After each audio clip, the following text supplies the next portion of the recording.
Hi, I'm Dr. Andy Kaufman. Brain death is the term used to qualify people to have their organs harvested for a transplant into someone else. But is brain death scientifically valid? To answer this question, let's look at this paper from the American Academy of Neurology published in 2010. And it's called Evidence-Based Guideline Update, Determining Brain Death in Adults. And it states here, firstly, that there are no published reports of people recovering after brain death in the literature. Well, that may have been true in the scientific literature at that time, but there are many, many news reports, which I'll show you momentarily. It goes on to say that there is insufficient evidence to determine the amount of time to observe someone to see if they are really brain dead or if they recover in the future. And it goes on to further say that there is a lack of evidence that many of the methods used to determine brain death are actually valid. And I'll show you a more specific quote from further down in this paper. Many of the details of the clinical neurological examination to determine brain death cannot be established by evidence-based methods. In other words, there is no evidence to show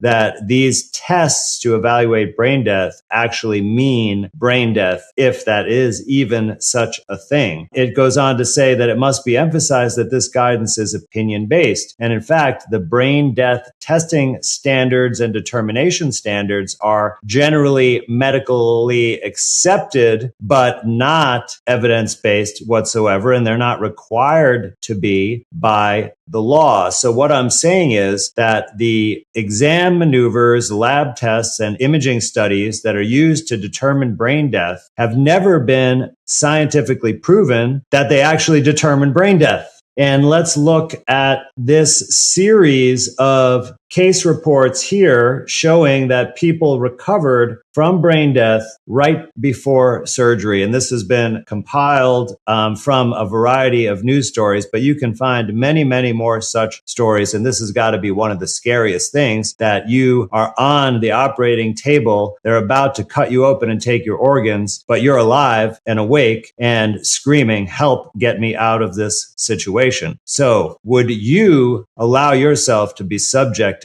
to this determination? I think that's an important question we must all ask ourselves.